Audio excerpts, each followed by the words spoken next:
Election बहुत बड़ी खबर है।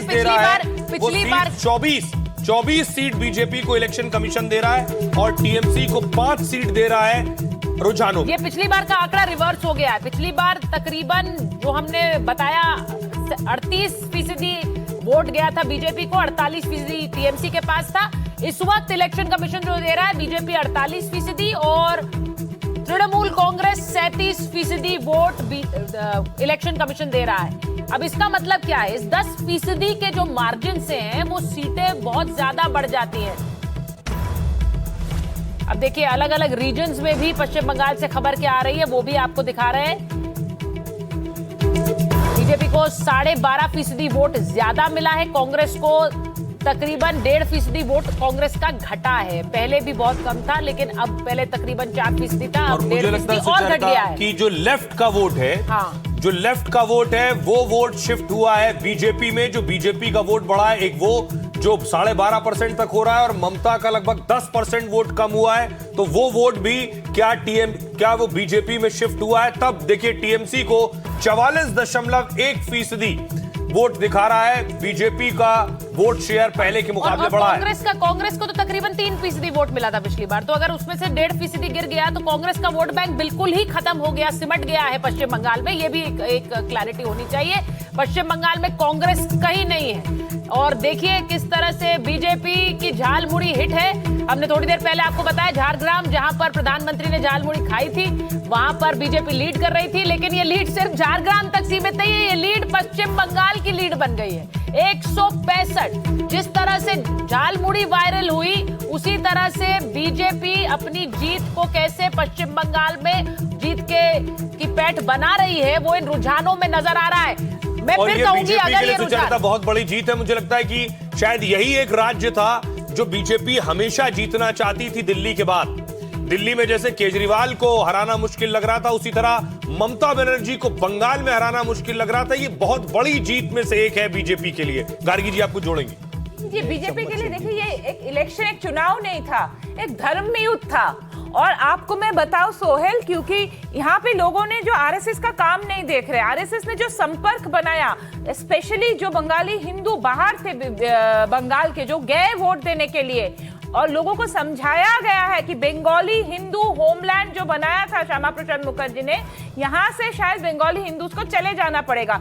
ये जो आरएसएस का संपर्क, लोग देखिए मोदी जी की फेस दिखते हैं लेकिन आरएसएस का माइक्रो मैनेजमेंट लोगों को दिखता नहीं है, क्योंकि वो चुपचाप काम करके चले जाते हैं। तो उनको भी बोलना चाहिए। और एक बहुत बड़ा फैक्टर है anti incumbency and Hindu consolidation के साथ साथ इस बार छप्पा वोटिंग नहीं हो पाया सुचरिता।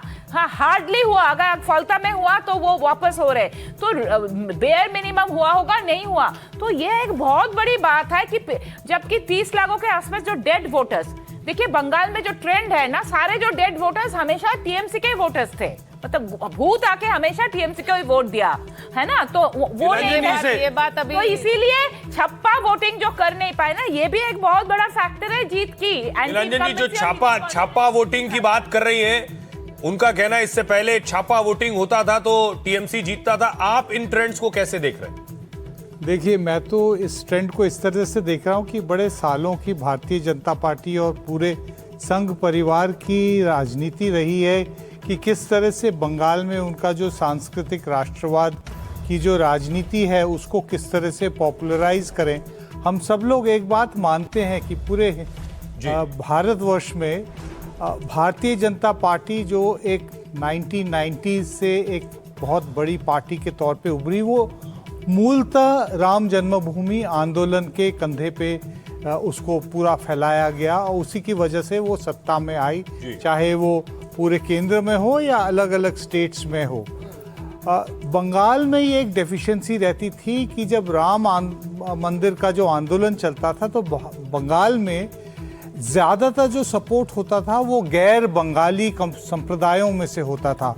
1990 की जो फायरिंग हुई थी उसमें कोठारी बंधुओं को एक तरह से आइकॉनिक स्टेटस मिला, उनको उनकी पुलिस फायरिंग में उनकी मृत्यु हुई थी।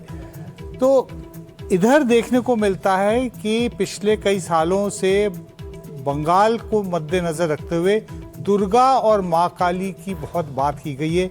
मोदी जी की भाषणों में और अमित शाह जी की भाषणों में इस बार के चुनाव में इनको हमें देखने को मिल रहा है कि किस तरह से माँ काली को इन्वोक किया गया। आप जो कह रहे हैं कि इतना साल लग गया बीजेपी को, जिस जगह से श्यामा प्रसाद मुखर्जी जैसे नेता आते हो, इतना साल लग गया बीजेपी को, इसका क्रेडिट किसको देते हैं? देखिए, बंगाल की एक सर्टन कल्चर थी, राजनीतिक कल्चर थी कि वो भी इतना बड़ा, मतलब जो मुसलमानों का जो पॉपुलेशन है 27% के करीब था, मतलब जो लास्ट जो सेंसस हुआ है धार्मिक उसके बेसिस पे, तो वो एक ट्रेडिशन था कि दो कम्युनिटीज अलग अलग हैं, पूरी तरह से घुल मिल के नहीं रहते, लेकिन राजनीतिक और सांस्कृतिक लेवल पे उनमें एक सर्टेन अमाउंट ऑफ एक यूनिटी देखने को मिलती थी। तो वो खत्म हुआ। आप शुभेंदु अधिकारी जी के भाषण सुनिए या उनकी बात, अभी कुछ देर पहले मैं अंग्रेजी के स्टूडियो में था एनडीटीवी के, तो वहाँ उन्होंने स्पष्ट कहा कि हमारी जो विक्ट्री की तरफ हम लोग जा रहे हैं वो 100% हिंदू कंसोलिडेशन की वजह से हो रहा है। बड़ी खबर है, क्योंकि 2011 में हमने एक परिवर्तन देखा पश्चिम बंगाल में, जब ममता बनर्जी आई सत्ता में लेफ्ट को परास्त करके, और अगर ये आंकड़े नतीजों में तब्दील होंगे तो पश्चिम बंगाल में बीजेपी की सरकार बनती नजर आती है। जरा बता दें, भवानीपुर में ममता बनर्जी इस वक्त आगे चल रही है, तकरीबन 1900 वोटों से पश्चिम बंगाल की भवानीपुर सीट से ममता बनर्जी आगे चल रही है, लेकिन रुझानों में उनकी पार्टी पीछे हो गई है बीजेपी से और बीजेपी की सरकार बनती हुई नजर आती है। तो जरा जल्दी से आपको बता देते हैं 5 राज्यों का गणित क्या कह रहा है। अभी पश्चिम बंगाल में बीजेपी 168, टीएमसी 112, बीजेपी की सरकार बनती नजर आ रही है रुझानों में इस वक्त पश्चिम बंगाल में। वहीं तमिलनाडु में सबसे बड़ा उलटफेर है, तमिलनाडु में सबसे बड़ी पार्टी बनकर उभर रही है टीवीके 82 सीटों के साथ। डीएमके और एआईएडीएमके का भी बता दें, एआईएडीएमके 72, डीएमके प्लस 56, यानी स्ट्रॉन्ग एंटी इनकम्बेंसी है, लेकिन उसका फायदा सबसे ज्यादा स्टार विजय को मिलता नजर आ रहा है। असम की तस्वीर आपको बता दें, असम में 93 सीटों पर बीजेपी आगे नजर आ रही है, कांग्रेस 25 सीटों पर आगे नजर आती है। तो ये सीधी बीजेपी सरकार, एग्जिट पोल्स तमाम असम को लेकर कम से कम गणित बिल्कुल सही बैठा है। पश्चिम असम में हिमंता बिस्व शर्मा की वापसी हो रही है, तो ये तस्वीर आपको दिखा रहे हैं। वहीं केरल में भी यूडीएफ आगे चल रही है और वहां पर भी सत्ता परिवर्तन होता नजर आ रहा है। केरल में भी यूडीएफ 78 पर है, एलडीएफ 45 पर है, यानी सत्ता परिवर्तन केरल में होने वाला। थोड़ी देर पहले पिनराई विजयन भी अपनी सीट से ट्रेल कर रहे थे, तो ये संकेत अच्छा नहीं है। और अजीत जी, जो अभी थोड़ी देर पहले हम चर्चा कर रहे थे कि क्या अगर ऐसा होगा तो ये लेफ्ट के लिए आखिरी सरकार है, इसके बाद नहीं होगी। एग्जिट पोल जिन्होंने किया, बहुत से लोग एग्जिट पोल पर सवाल उठाते हैं, लेकिन इस बार एग्जिट पोल की तारीफ करनी होगी, एग्जिट पोल करने वालों की तारीफ करनी होगी, क्योंकि लगभग उनका जो कैलकुलेशन था, उनके जो नंबर्स थे, वो मैच हो रहे हैं रुझानों में कम से कम। प्रदीप गुप्ता जी को थोड़ा क्रेडिट दे दीजिए। टीवीके का तो उन्होंने ही बताया कि 80 से 120, देखिए अभी वहां पर रुझान नजर आ रहा है कम से कम 82। और मुझे लगता है प्रदीप गुप्ता जी तमिलनाडु का देखने के बाद ये सोच रहे होंगे क्यों नहीं मैंने पश्चिम बंगाल का भी बता दिया। पर ये बिल्कुल बहुत बड़ी खबर है। अब भवानीपुर से शुभेंदु अधिकारी पीछे हो गए, ममता बनर्जी आगे हो गई है, लेकिन टीवीके की जो खबर है, ये आज की मुझे लगता है सबसे बड़ी खबर, एक तरह से जिसने टर्न अराउंड कर दिया एक पूरे चुनाव को। एक स्टार पावर, एक स्टार, एक एक्टर कैसे राजनीति में 2 साल पहले कदम रखते हैं, उसके बाद पश्चिम बंगाल, तमिलनाडु की राजनीति में सबसे बड़ा उलटफेर करते हैं, क्योंकि ये राजनीति जानी ही जाती है 2 पार्टियों के बीच सत्ता परिवर्तन को लेकर। अब इसमें तीसरी फोर्स शामिल हो गई।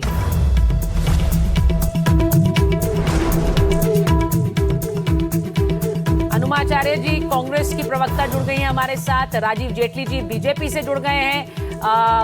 राजीव जी, पहले तो बताइए कि 168 पर आप लोग आगे चल रहे हैं पश्चिम बंगाल में, आपको बधाई दे दें। वहां पर यह कह दिया गया है सरकार बन रही है, थोड़ा इंतजार करेंगे? नहीं, आपको बधाई दे देनी चाहिए। और मुझे लगता है कि जो ये चुनाव था, ये चुनाव सारा बंगाल की जनता ने लड़ा, बड़ा खौफ का माहौल था। ये आंकड़े कहीं ना कहीं उन्हें रिलीफ दे रहे होंगे और दिखा रहे होंगे कि हमें मुक्ति मिली उस कुशासन से जो दीदी ने हमारे को दिया था। इतना भय का माहौल था, और आप विश्वास कीजिए बंगाल के घर में जाकर के देखेंगे और जब वो इस फिगर्स को देख रहे होंगे तो ऐसा लग रहा होगा जैसे उनके घाव के ऊपर मल्लम लग रही है। तो ये अपने आप में दर्शा रहा है कि बंगाल की जनता ने जो चुनाव लड़ा, उस चुनाव के अंदर एक विचार पैदा हुआ, और उस विचार का नाम भारतीय जनता पार्टी है। और भारतीय जनता पार्टी बंगाल के अंदर पहली बार सरकार बनाने जा रही है। अपने बेस पर ही सरकार बनाने जा रही है। यही बात हम बोलते आए थे दीदी को कि इस तरीके से तुष्टीकरण की राजनीति से ना ये देश चल सकते हैं ना ये प्रदेश चल सकते हैं। और ये प्रदेशों की जनता ने और देश की जनता ने बार बार प्रूव किया कि ये तुष्टीकरण की राजनीति बहुत देर तक सर्वाइव करने वाली नहीं है।